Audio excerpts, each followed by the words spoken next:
All right, well, thank you all very much for coming this morning and braving the heat of a Washington summer. My name is Joe Gagnon. I'm a senior fellow here at the Peterson Institute. And today we're here to hear from the IMF's Independent Evaluation Office about their new report on the IMF's role in unconventional monetary policies over the past 10 years. It's really, I think, an important topic that deserves everyone's attention. And we've got a great cast to bring you up to date on this. So what we'll do is we'll start with the authors of the report, the lead authors, starting with Charles Collyns, who's the director of the Independent Evaluation Office, IEO, at the IMF, and formerly was chief economist and director at the Institute for International Finance, and before that, U.S. Assistant Secretary in the U.S. Treasury, and a long career, a distinguished career in Washington. He'll lead off, followed by his colleague Prakash Loungani, who is also a former colleague of mine at the Federal Reserve, and now is assistant director at the IEO, and has also worked at the Federal Reserve and the IMF. And then we'll have, the first discussant will be Sebnem Kalemli-Ozcan, who is currently a professor at the University of Maryland, but she has also worked at the World Bank and visited many places, and was a consultant on this project. And she will bring a bit, some of an emerging market view.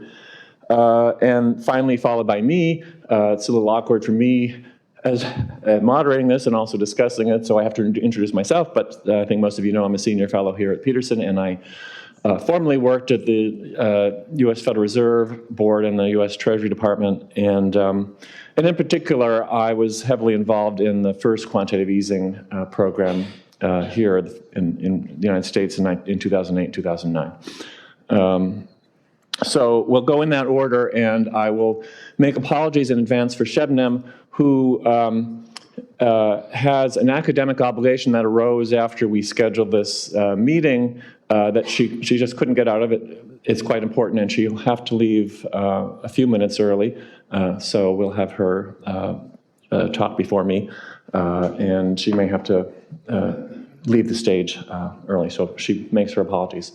Anyway, with that, I would like to turn the floor over to Charles.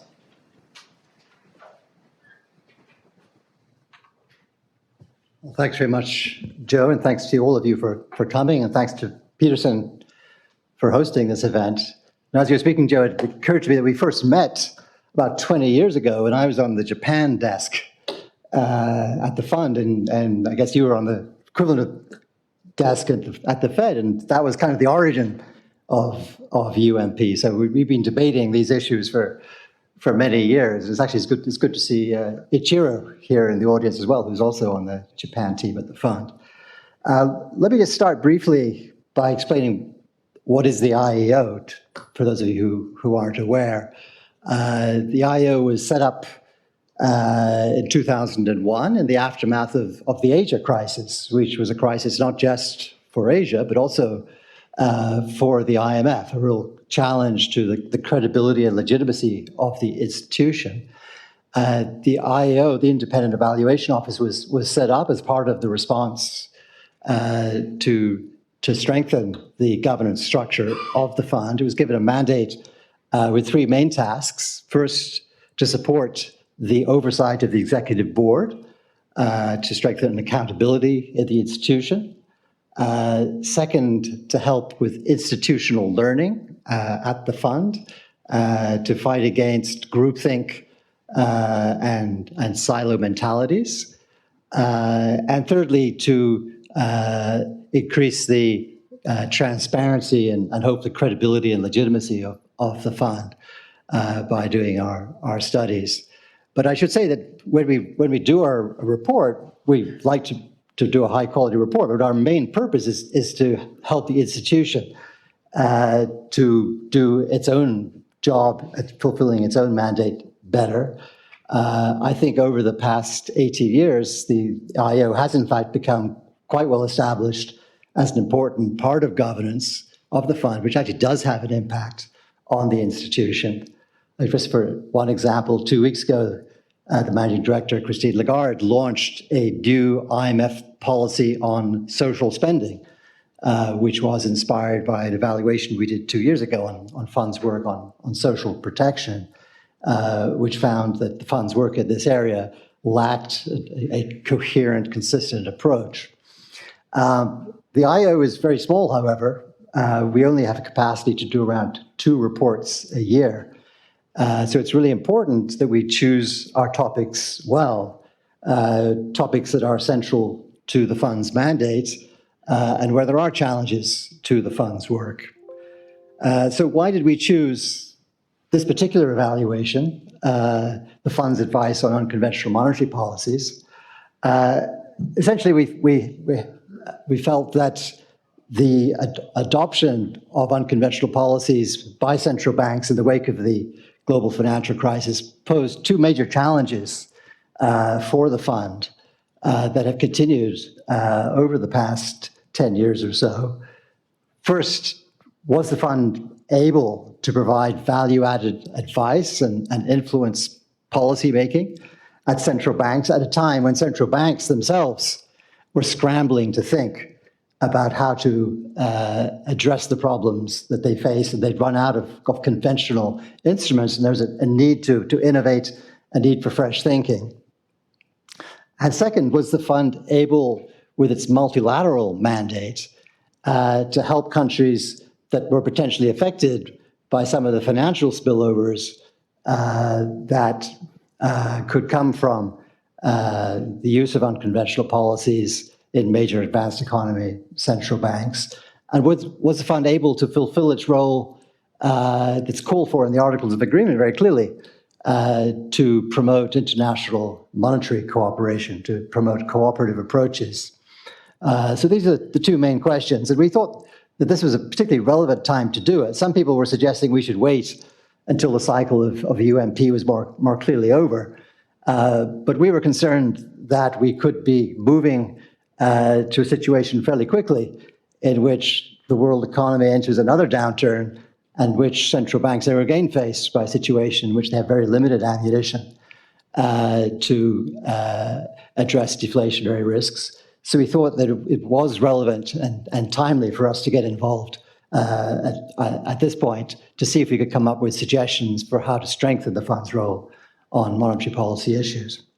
So I'm going to turn the floor over now to Prakash to give the main part of the presentation, and then I'll come back at the end to talk about the reactions to the presentation from management and the board, and the likely follow-up to the work that we have done. Prakash.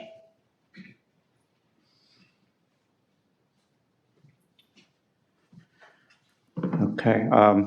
Let me join Charles in thanking the Peterson Institute for inviting us to present our report. I honestly can't think of any other place where I would have wanted to launch this report. Adam Posen and the Peterson scholars have suffered through many drafts of this report, and we've received the benefit of their criticism, particularly, I think, from Joe and Ted Truman, but from others as well. So here is the final product. So the scope of the evaluation is fairly broad. We wanted to look not just at the IMF advice to the countries who were carrying out unconventional monetary policies, but to countries that were affected by spillovers in one way or the other, including other advanced economies, the major EMs. And we also wanted to cover some broad themes, such as how was the fund thinking about the risks and side effects of UMP? How was the fund going about in this difficult period of strains, trying to foster international monetary cooperation, which is one of its prime goals? And what was the fund thinking about frontier central banking issues that the community is debating? And along the way, we also looked at some institutional and human resource issues that have been long-standing problems in, we think, raising the quality of fund surveillance. So here's what we think was the IMF's corporate view on UMP. There were three parts to it. The first was the IMF very early and consistently supported the major advanced economies in UMP. So this, among the major international institutions, the IMF was sort of fairly quick in saying UMP was needed for a recovery in not just the advanced economies, but in the global economy. The IMF supported the pivot to fiscal consolidation in 2010. This is after the G20 Toronto summit. And once the IMF had supported that, monetary policies were sort of the only game in town supporting aggregate demand. And so the IMF was even more invested in supporting UMP.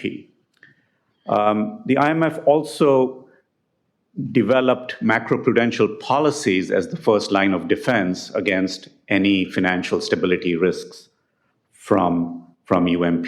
So the IMF said, instead of pulling back from accommodative monetary policies, what countries should do is to instead use a separate instrument, namely macroprudential policies. And third, as I already alluded to, the IMF said, yes, there are challenges being posed to other countries, particularly to EMs, but overall, what is good for the advanced economies is also good for the global economy. So this is kind of a broad characterization of the IMF's view, and it's a view that in our assessment deserves credit. The IMF deployed support rapidly in favor of UMP. I think that the central banks that we spoke to said that they valued this validation from the IMF. But we think that there are a couple of areas in which the IMF could have done better. The first thing is that having put its weight behind these sort of somewhat experimental policies, the IMF could have put in place a more structured process for assessing how these policies were working. The second is that the IMF could have paid greater attention to the mix between monetary and fiscal policies. We think that with the benefit of hindsight, maybe the support for the quick pivot to fiscal consolidation was not the right move. And third, the IMF could have done more to recognize challenges in managing volatile capital flows that the EMs were facing. Okay. On the fund's view on the use of macroprudential policies as the first line of defense, we think that this was sound, given the exceptional circumstances over which, in which this view was developed. The IMF complemented this view with fairly active monitoring of financial stability risks, including in the housing sector, and it did a lot of work on macroprudential policies. The two gentlemen whose pictures you're looking at are Philip Turner, formerly of the BIS, and Alessandro Rebucci from Johns Hopkins University, who did some of the background work for us on this topic. Turning now to the IMF's advice to the major advanced economies, and this is a picture of Larry Ball, also at Johns Hopkins, a known monetary expert who did the background study for us on this particular topic. What he found is that when he spoke to central banks is that the Fed and the Bank of England regarded the validation as useful.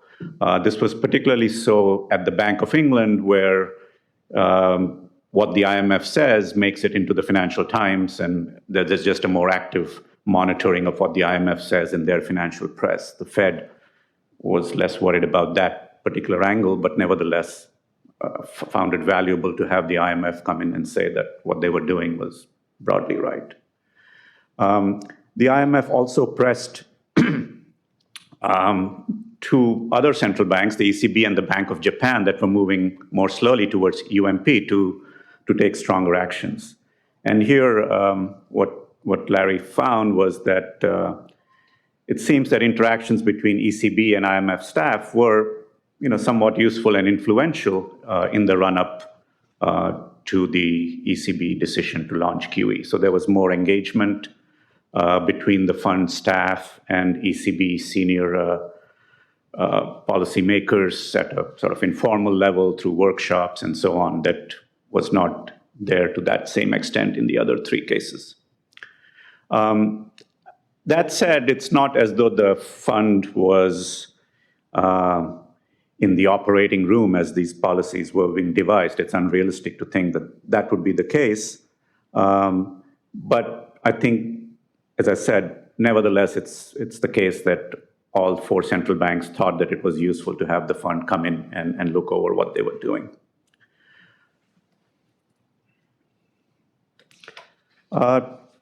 Now, it may not have been surprising that the fund did not bring much value added to the major central banks. But we went into this evaluation thinking that perhaps the value provided to other advanced economies would be far greater.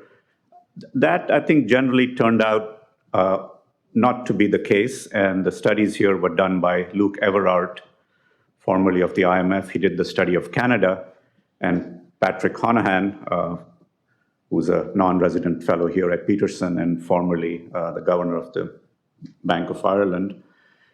What they found was that even for the smaller advanced economies, the fund was not really in the forefront of thinking of what tools might these countries need as they hit the zero lower bound.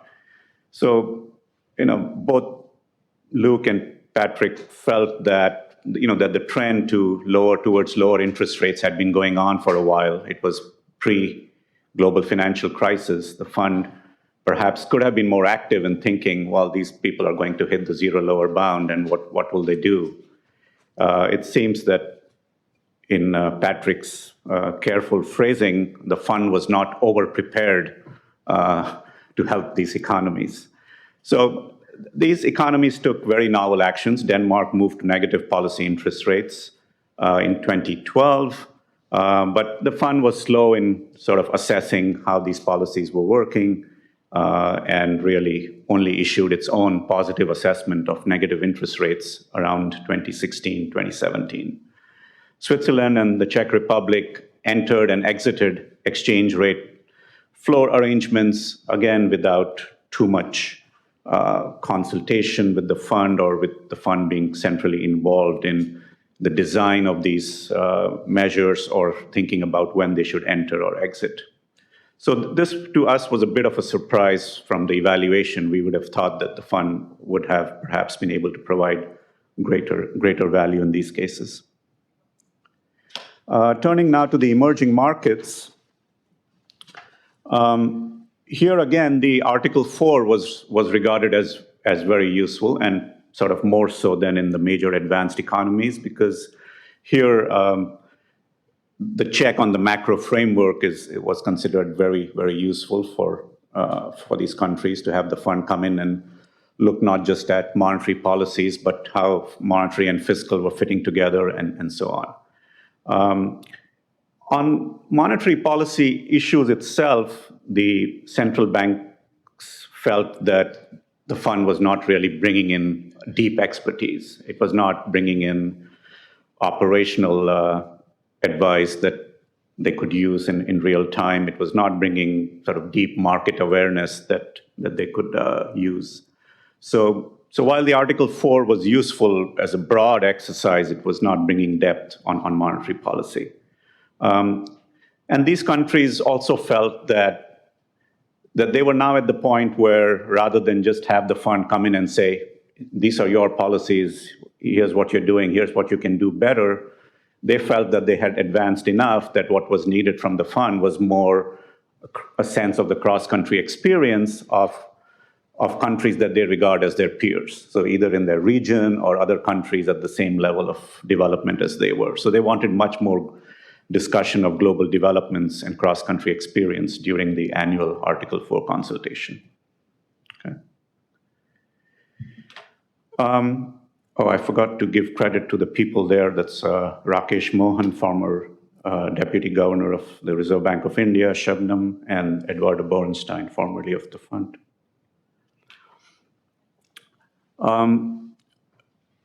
I'm turning now to the sort of the thematic, the cross-cutting papers that we did, moving beyond the country studies. When it comes to fostering international monetary cooperation, to a large extent by listening to the EMs and making sure that the advanced economies were aware of the challenges faced by the EMs, there was appreciation among the emerging market policymakers we spoke to that the fund had tried extremely hard. So the fund, in a sense, moved on 4 fronts. The first was work through the G20, the IMFs, through the IMFC as well, but the G20 emerged as a central economic policy-making body over this period, and the fund tried to work very hard with the G20. So that's one thing it tried to do. The second is it launched spillover reports to assess the channels of transmission, particularly financial spillovers. Third, the fund adopted the so-called institutional view, which tried to be more open to what one might call capital controls, but are called capital flow management measures in the fund's jargon, CFMs. So the fund was more open to the use of such controls. And the fourth thing is that the fund launched a precautionary tool, this flexible credit line. So this was a kind of, a fairly broad-based, comprehensive attempt to really listen to the EMs and to really help them face the challenges that they were facing from UMP as well as other policies. But on none of these fronts was there unqualified success. In the case of the G20, there was a lot of success in working through and putting in place a global fiscal stimulus at the start of the crisis. That was like the shining moment of both the G20 and the IMF's role in getting the G20 to that point and doing the analytical work to back up the global fiscal stimulus.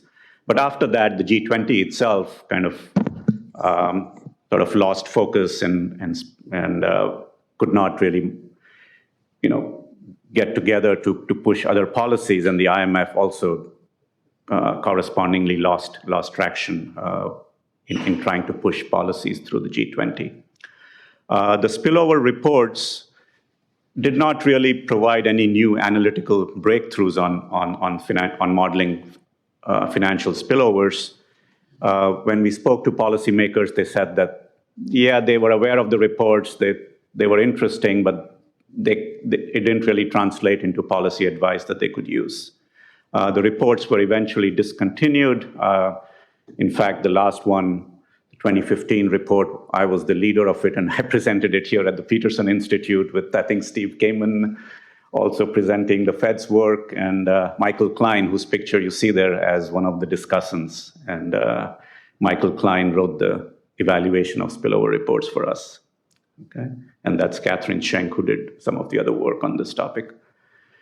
The institutional view on capital controls, it was appreciated as a sign that the fund was willing to be less doctrinaire about capital controls, but it has not really ended up satisfying countries fully. Some countries, such as Mexico, this is what Eduardo Borenstein found in his work.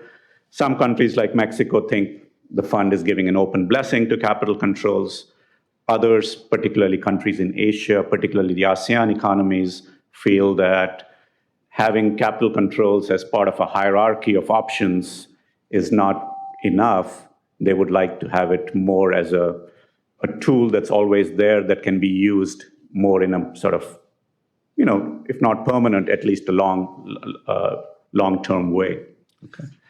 And to the fund's credit, it did launch this precautionary facility when earlier attempts had failed, and the countries that used it were quite happy with it, but all the same, it did not achieve wide take-up. So there are still issues of stigma that are keeping countries from signing up even to these precautionary facilities.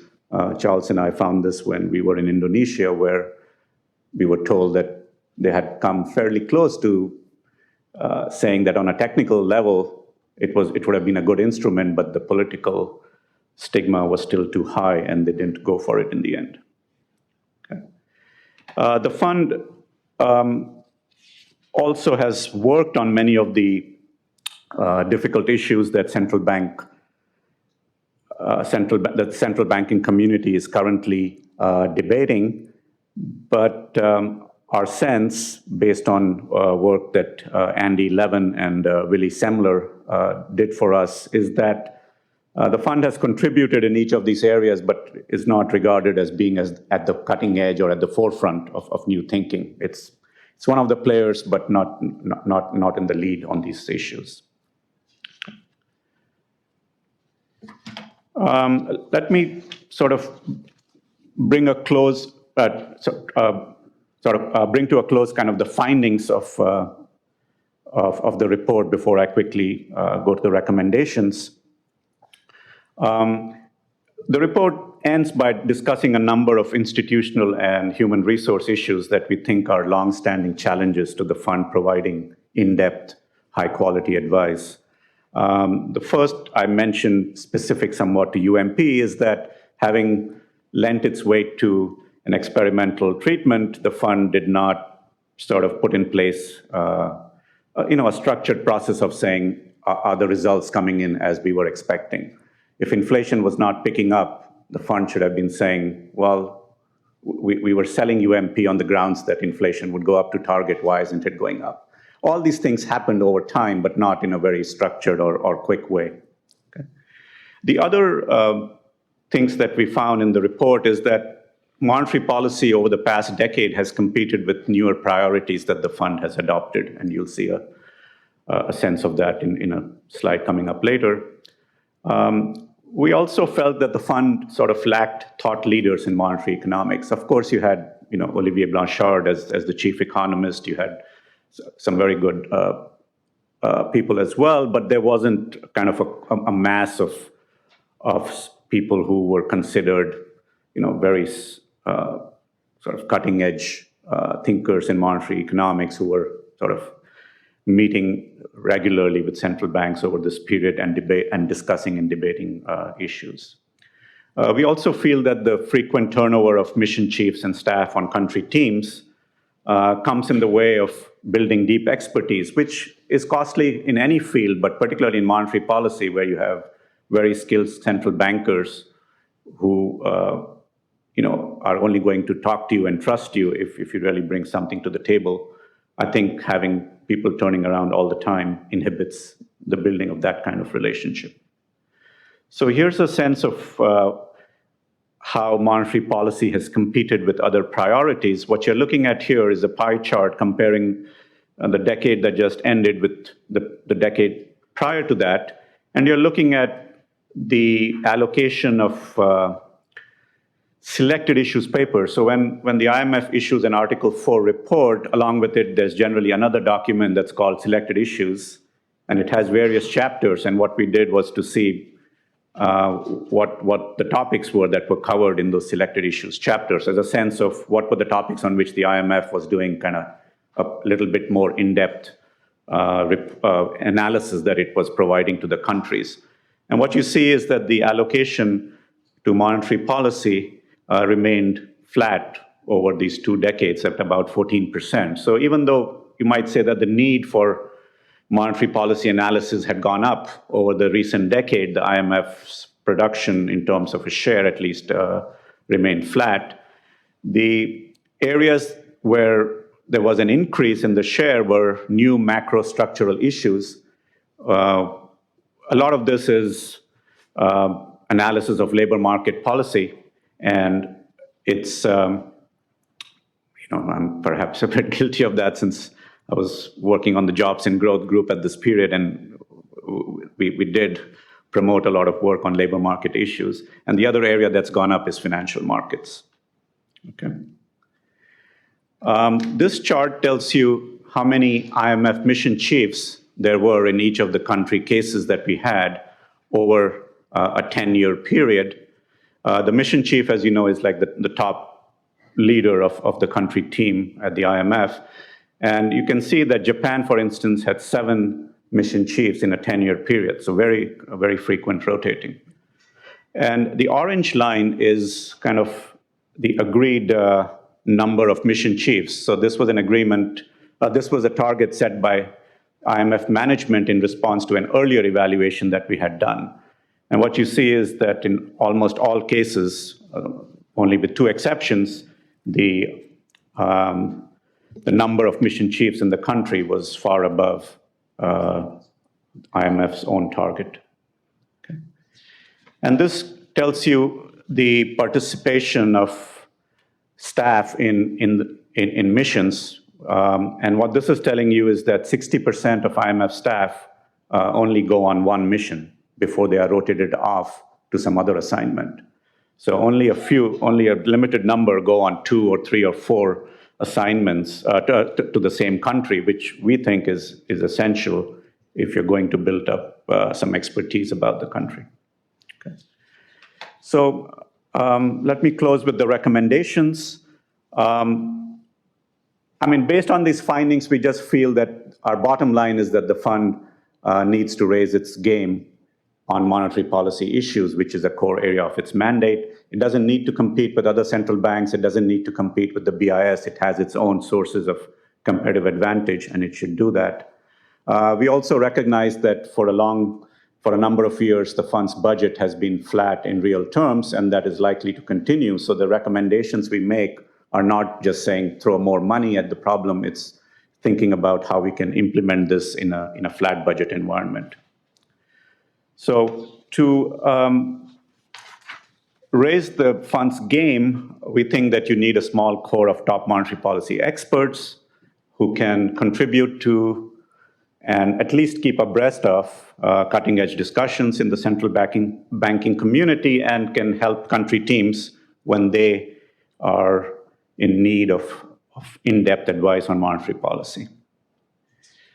We think that having such a group, along with greater interactions with the country teams, will allow the fund to develop a playbook on policy responses. As Charles mentioned, one of the reasons for doing this evaluation is that a future downturn might come, and the fund will be faced with the same issues of should UMP be used, what kind of UMP, what should be the mix between monetary and fiscal, should macroprudential be the first line of defense. All these issues that the fund 10 years ago had the excuse of saying, well, these are new issues, we're still learning.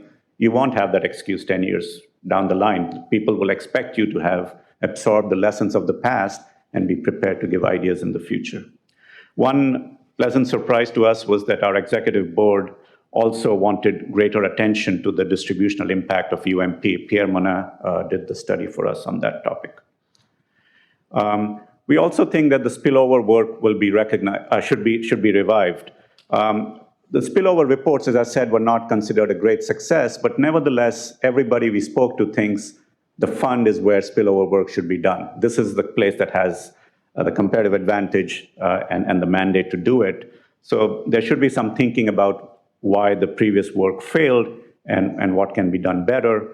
We ourselves at the IEO are now have launched a new evaluation reassessing the IMF's advice on capital flows. And we think that the advice that the IMF provides to country teams would be much improved if we could address these long-standing issues that I mentioned of frequent turnover and lack of effective handover between teams. So with that, let me turn it over to Charles for a very quick summing up of the management and board response. Thanks, Prakash. So the report was discussed at the board in early June, and I think we got a pretty favorable response, both from management and from executive directors. Management issues a statement in advance of the board meeting. In that statement, the managing director basically welcomed the report and accepted the findings without pushback. The MD was pleased that we recognized the considerable extent of work that had been done by the fund, particularly in addressing some of these multilateral issues. But she also agreed that there were shortcomings in the fund's work in this area, and there was room to strengthen the fund's value added. Executive Board also broadly supported the findings in the report and also supported the four main recommendations that Prakash just went through. There was considerable discussion on the details of those recommendations. It's one thing to have a headline recommendation, but to figure out how to move it in practice is more complicated. As Prakash said, there was a complete agreement that the fund needed to raise its game on monetary policy, but in a resource-constrained environment, this needed to be done with a limited amount of additional resources. So there needed to be ways to leverage a limited amount of resources to have greater impact. The key way in which that could be done, I think with broad agreement, was that the fund should not try to compete with or try to substitute for central banks who themselves have deep expertise in these areas, but rather bring the fund's own comparative advantage to bear in a number of ways. First, that the fund does have broad membership and can draw on experience across a wide range of countries. That's something that the fund could do better. It did not do particularly well over the past 10 years and could do better in the future. Second, the fund has an ability to look across policy areas in an integrated way across the full macro policy framework. And central banks are more constrained in terms of looking at areas of policy within their own mandate. So the fund, I think, can bring value in that way. And third, the fund has particular expertise, or certainly should have particular expertise, in looking at cross-border issues and looking at spillovers, and looking at issues of cross-border consequences of policies. One area where the recommendation we made did not get very strong support was when we suggested that there should be some fresh thinking about how the fund could contribute to greater international monetary cooperation. As Catherine Schenk says in her background paper, this is an area where the fund has certainly tried in the past, but has had limited success, not just over the past decade, but really over the whole existence of the fund. I think most executive directors were skeptical that there's much more that could be done in this area. For example, we suggested perhaps some sort of code of conduct could be worked out, whereby policymakers would agree to look at policies in a way that would continue to achieve domestic mandates, but also in ways that might have less international spillovers. But I've got 1 minute, I'm about to finish. But there wasn't much sense that there was much room here, but maybe this is an area where people in this room and people at Peterson and other think tanks could bring some fresh thinking to challenge the fund. Finally, the follow-up to the report. Follow-up is very important. We'd like to have an impact on the way that the fund actually works. There will be a formal implementation plan within 6 months. That's always the case after an evaluation. But I'm glad to say that already I think the evaluation is feeding into work that's ongoing at the fund on the comprehensive surveillance review that's being targeted for completion by next year, and also the human resource strategy that's being developed and in the budget. And in fact, I'm glad to say there's already been some progress in plucking some low-hanging fruit. And for example, MCM has recently hired 2 world-class monetary policy experts to come and work at the fund. I think one has already started his work. So I'm glad to see that progress is being made, and we look forward to the continuing efforts of the fund to strengthen its work in this area. Thanks very much.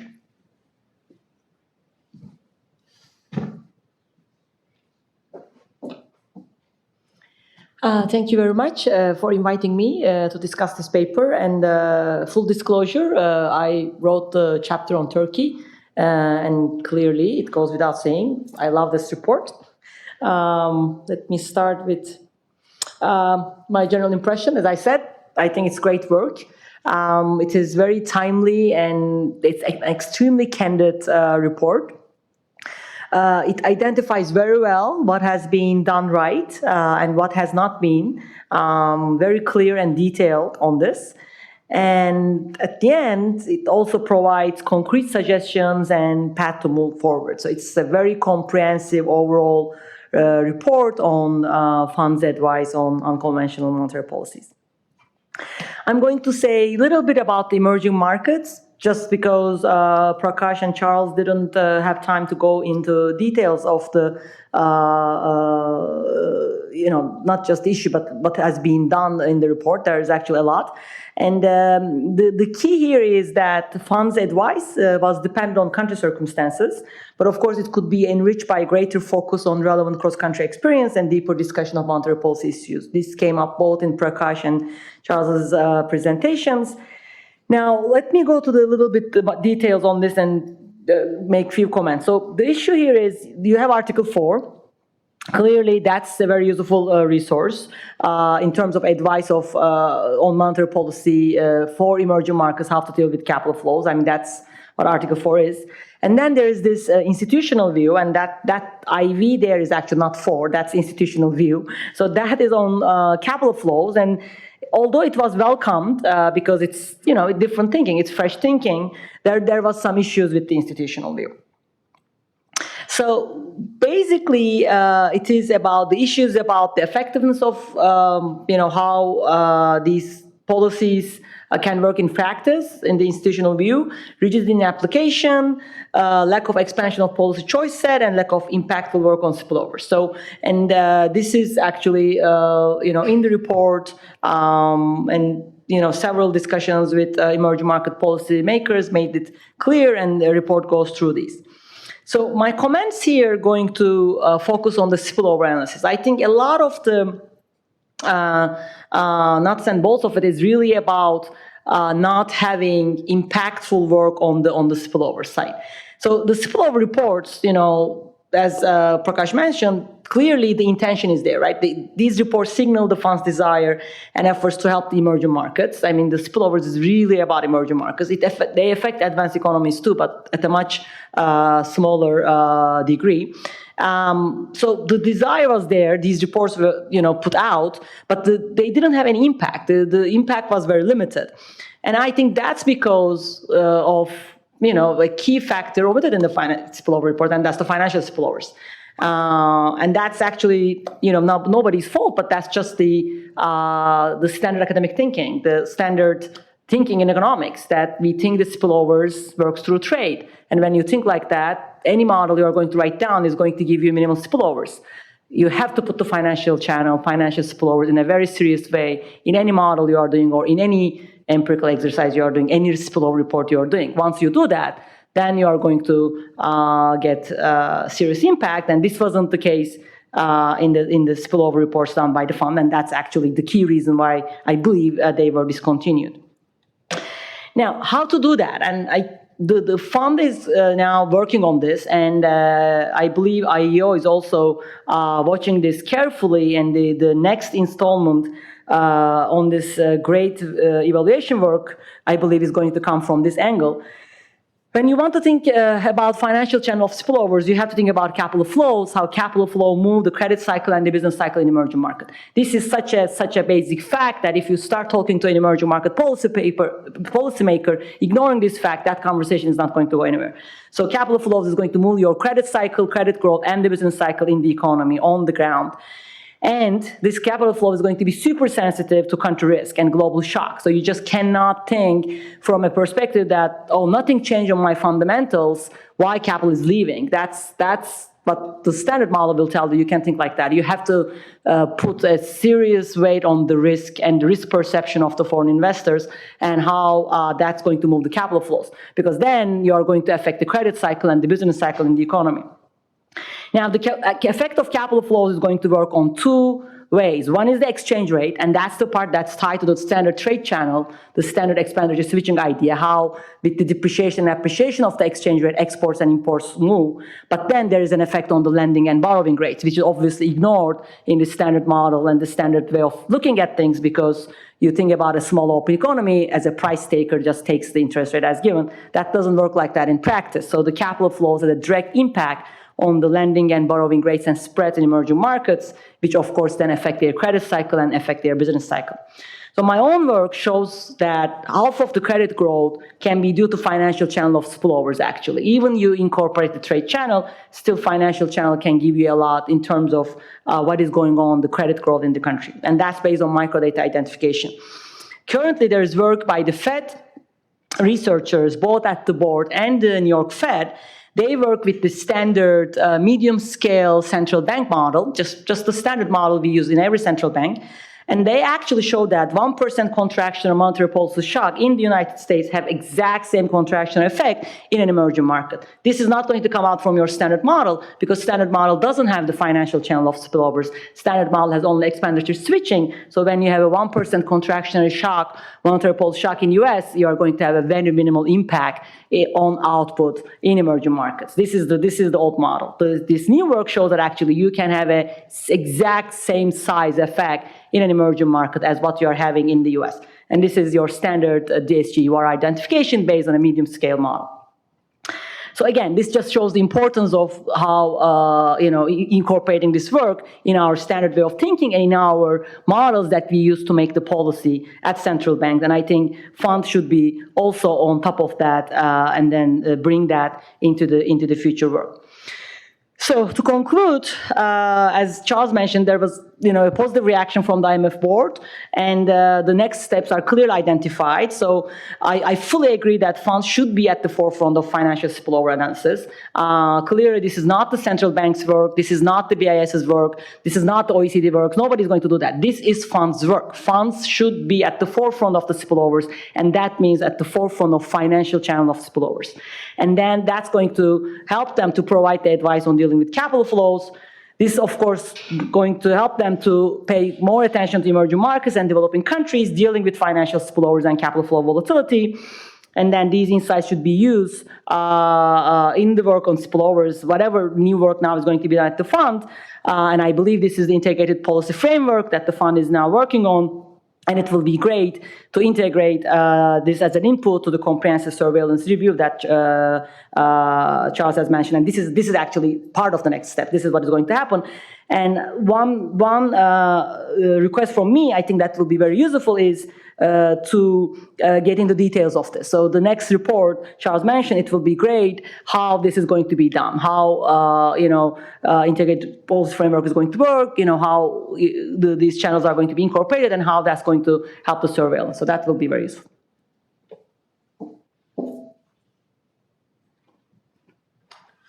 Oh, okay. Thank you very much.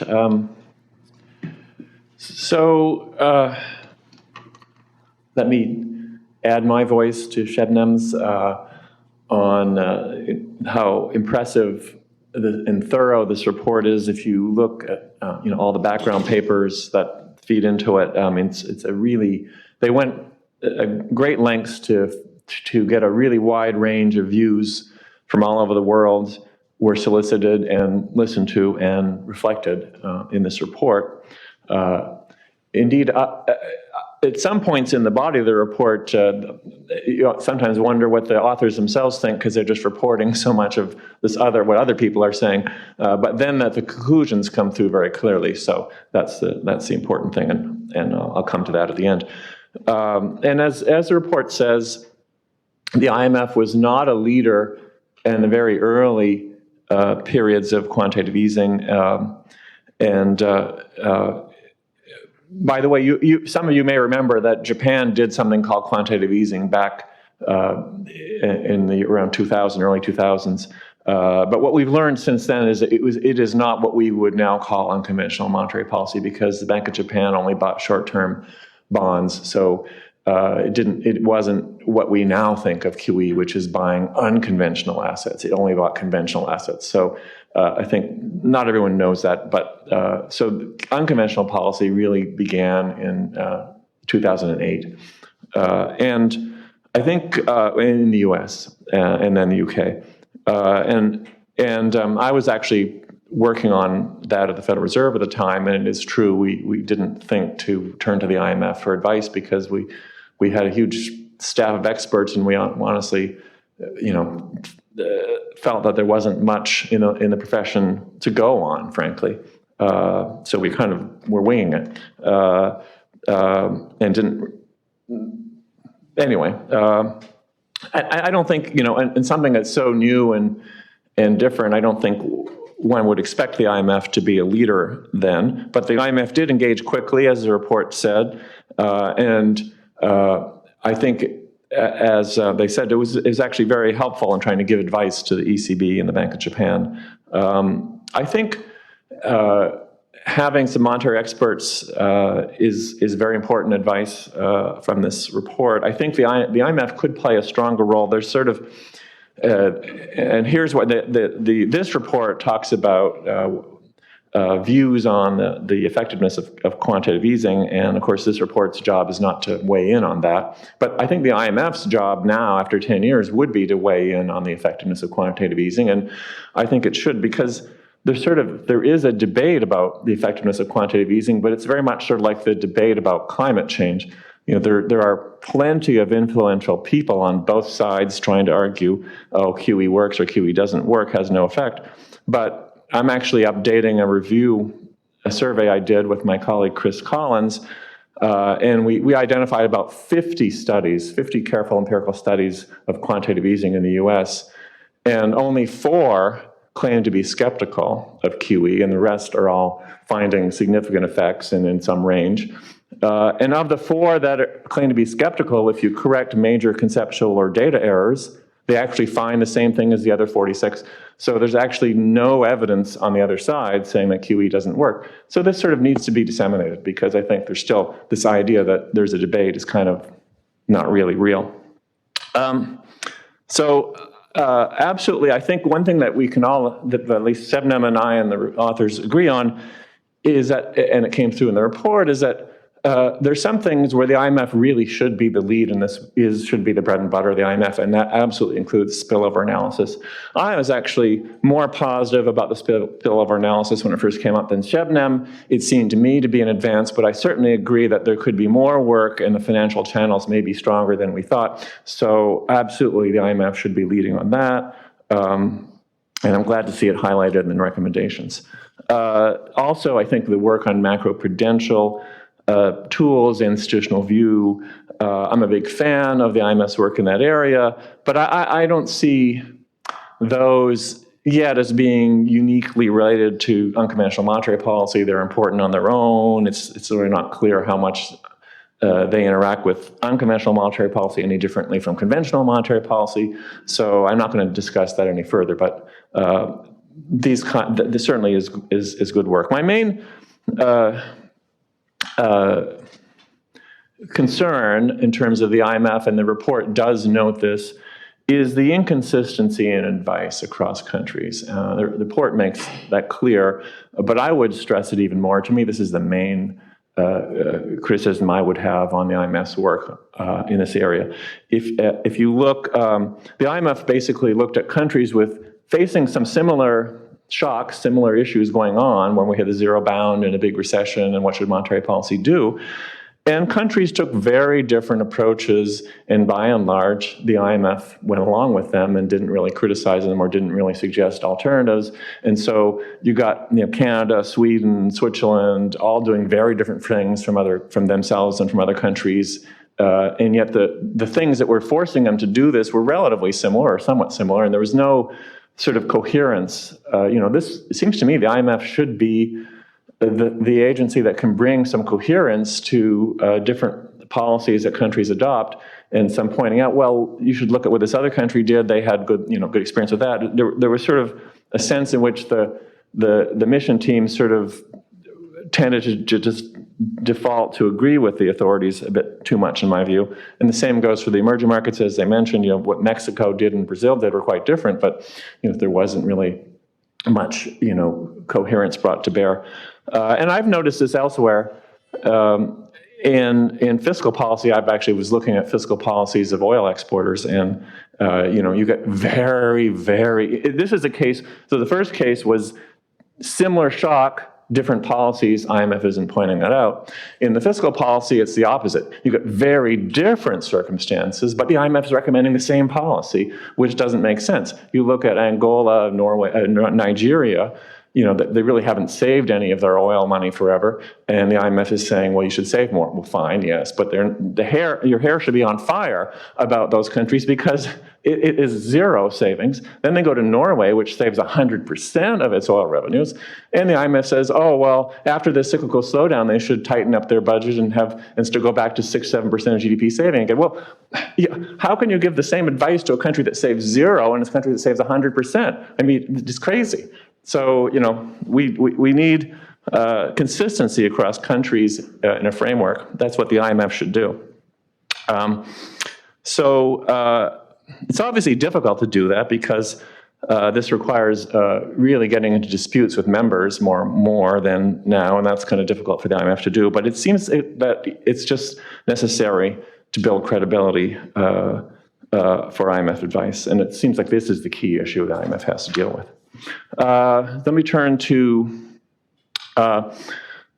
concern in some people's mind that the IMF is too centric on the advanced economies. It takes an advanced economy view to the world, which I can understand. The emerging markets in this report, some of them say the IMF's advice just amounted to, quote, grin and bear it, which I can sympathize with. I think that sounds right, but that may be the correct advice. There is a tendency to look for scapegoats out there, and the IMF should be trying to urge countries to resist the pointing of fingers. In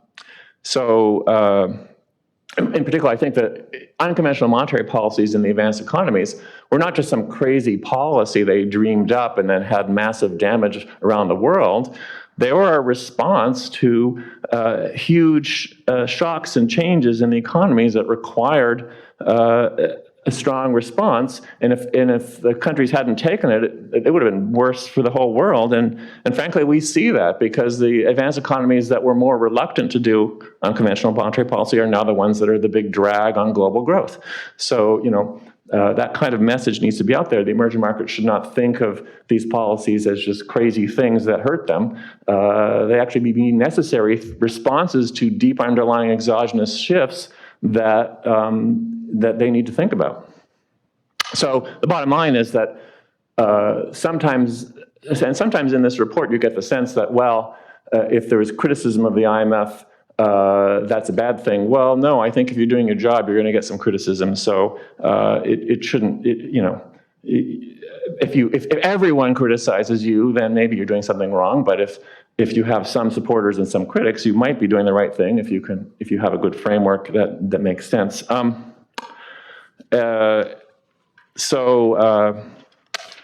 Well, I think I don't want to take too much time. So let me just quickly discuss the recommendations, then we can get up there and answer questions from the audience. But I think that the recommendations are the first three, I think I absolutely totally agree with. I'm glad to hear that they're actually already starting. Perhaps putting together a small team of monetary experts, a good idea. I don't think this should be too huge, but it makes sense for the IMF to have a small group of experts, especially focused on the international spillovers, and totally agree with that recommendation too. And also the recommendation of having a playbook. Now that we have 10 years of experience, it really behooves the IMF to sort of distill lessons that could be applied in the next global recession. And I've already written something with my colleague, former colleague Brian Sack. We put out last December on how we think the central banks should use QE in the next recession in a more systematic way. So I'll plug my own work there. But the final thing, though, the last point I sort of want to quibble with is on the excessive rotation of country teams. I think there may be some cases, if you had 7 Japan team missions in 10 years, maybe that's a bit too much. But I wonder if the goal that the IMF is aiming for there, that orange line, is a bit too low. Because frankly, if you have mission teams staying too long in a country, then they get taken over by the country. They don't see what's going on elsewhere. They're less able to apply that cross-country view that is consistent across countries. And I think that you do want rotation, so let's not overdo it. But I might quibble a bit with that one. And on that note, let me call the authors. And Sebnem, I don't know when you have to leave, but please, we understand. Okay. So if anyone wants, if anyone has a question for Sebnem, why don't you come up now? Then I will give Prakash and Charles a few minutes to reply. But if anyone has a question for Sebnem. Oh, there's a microphone. There's a microphone standing there, if anyone would like. Well, if not, then why don't I, thank you, Sebnem. If not, then let me give Charles and Prakash 3 minutes to reply quickly, and then, because we need to give our audience time.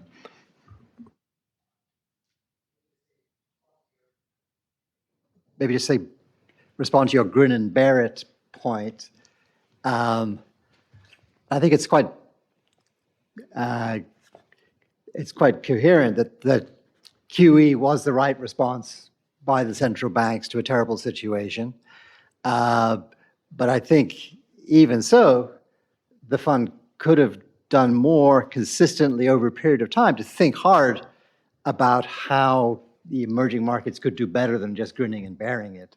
And Sebnem, I think, gave a pretty impassioned plea for greater work on financial spillovers. I think the fund was at its best analyzing trade spillovers where you could apply conventional tools, but really hasn't provided sustained work on financial spillovers in a way that was useful. It was interesting, actually, there was a research conference hosted by the IMF last year, but virtually all the work at that conference was done by external authors, not from within the fund.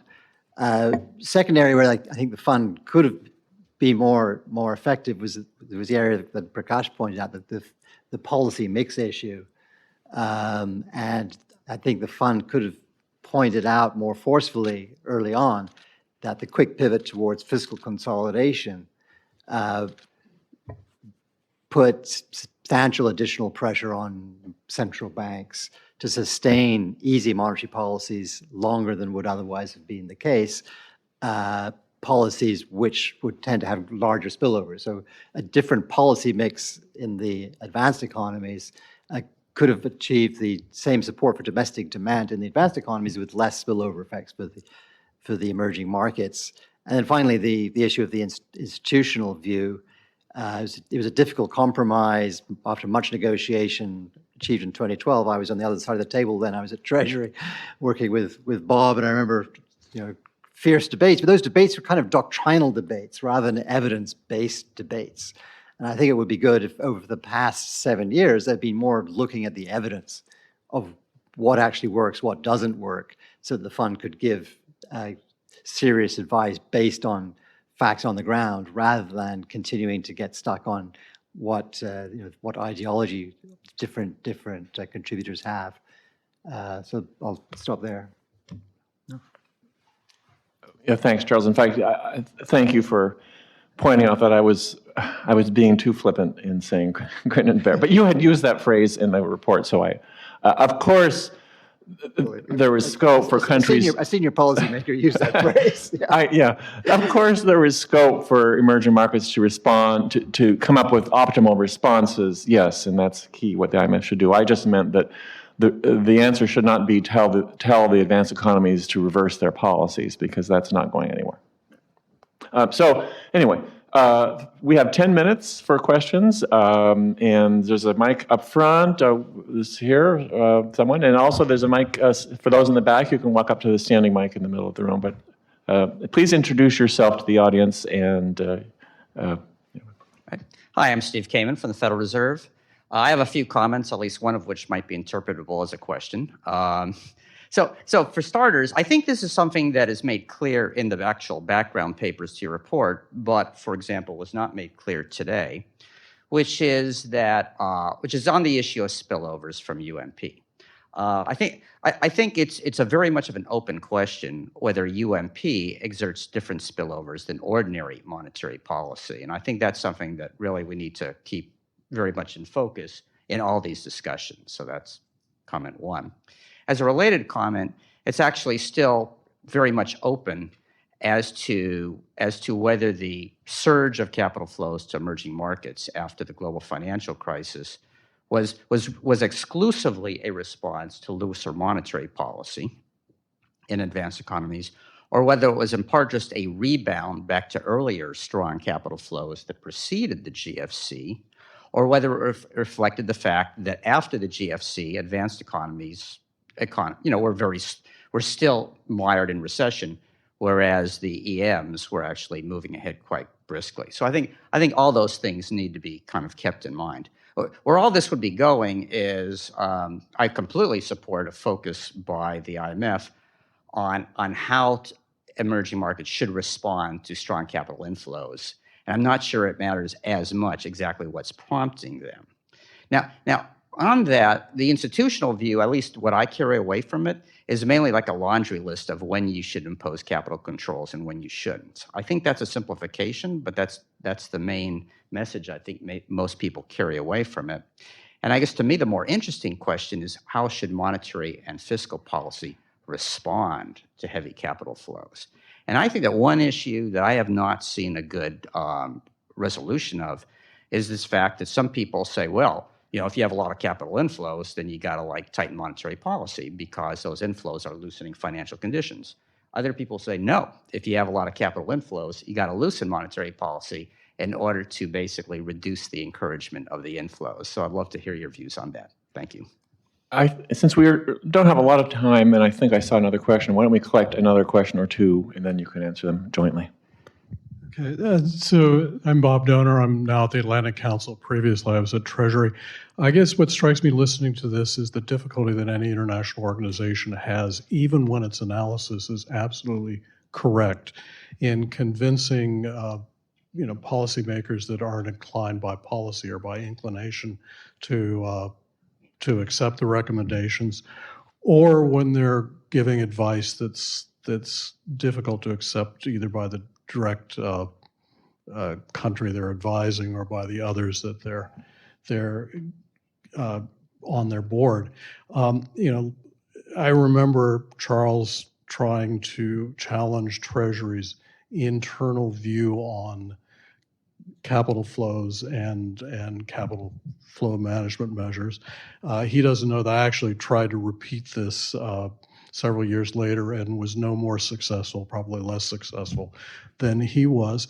It strikes me that one possibility is that the Fed might take contingent institutional views, something like, as an institution, we accept and support the unconventional monetary policies taken by the advanced economies. However, our view is contingent on the availability and the acceptability of capital flow measures by affected emerging markets. In the absence of this recognition, we could not take an institutional view on the unconventional monetary policies.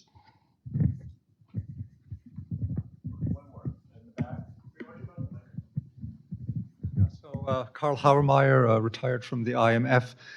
So what astonished me a little bit about the report, with which, by the way, I largely agreed, is this very strong focus on the bilateral surveillance that the fund does. And it's not surprising to me at all that we would get inconsistent advice, because the fund publishes most of its surveillance work these days. And so any disagreements it may have with central banks will also be made public. And central banks are very well equipped in terms of expertise and empirical work and researchers and so on to push back against any comments by the IMF in a bilateral context that they would disagree with. So what I think is really crucial, in this report is this very strong emphasis that also exists on the multilateral work. And I think some of the things that were done on the macroprudential capital flows, spillovers and so on were mentioned, but it would be interesting to hear a little bit more detail on what the fund could actually do to strengthen its multilateral work. Because I found the report a little bit, in line with what was already being done and not really breaking any new ground on that subject. Thanks. Okay, I think we'll have to close questions there and give our authors the last 4 minutes to comment as they wish.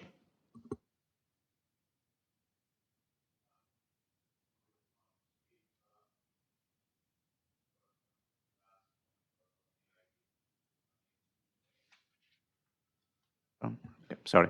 I'm responding to Steve's last comment on the institutional view. So I think that's something that we will take on in this new evaluation that we are conducting on the IMF's advice on capital flows. And I think we touch upon it in this report already, whether or not the standard advice that the IMF gives on using macro policies, monetary and fiscal first, actually works. And we cite papers by Rajan and others, and they're worried that the standard tools, the exchange rate works as an amplifier rather than an adjustment mechanism, are concerns that are out there. So I think that's very much what we hope to do in this new evaluation, is to see whether the institutional view is allowing countries to think about the whole suite of policies, monetary, fiscal, and capital controls, as a set of tools that can be used flexibly to in response to a situation, particularly in cases where, as you say, the standard tools are not really giving you the outcomes that theory tells you they should be giving. Yeah. Maybe just briefly respond to Carl. I think you make a good point that in the report, we don't really succeed in coming with very strong, concrete recommendations on how to strengthen the fund's role in multilateral surveillance. And in fact, we got pushback on the recommendations that we did make, both from the staff and the board. I think our basic feeling is that the first step has to be for the fund to re-energize its research work in these areas, to try to have some blue sky thinking, try to break out of the limits that we've had in the past, bring evidence to bear, bring new ideas, and once you've done that, you can then think, well, how do you apply them? But before you have some new ideas, it's hard. So just coming up with a recommendation like, well, revive the spillover report, it's not really very exciting or very meaningful by itself, or have the GFSR and the WEO pay greater attention to policy mix issues or spillover issues. That's not the essence of the problem. The problem is that the fund just hasn't done its homework in terms of coming up with interesting new ideas that could help to provide the basis for more effective multilateral surveillance work. But as I mentioned before, this is not a new problem. This is an issue that the fund has struggled with over its existence. That in the end, the major global players tend to take the decisions on policies within a smaller group, with the fund playing a relatively small role. And how do you change that? That's a political economy question, which is, I think, goes considerably beyond the scope of this particular report. Okay, well, thank you very much, Charles and Prakash, and I'd like to thank you all and give you our appreciation. This meeting is adjourned.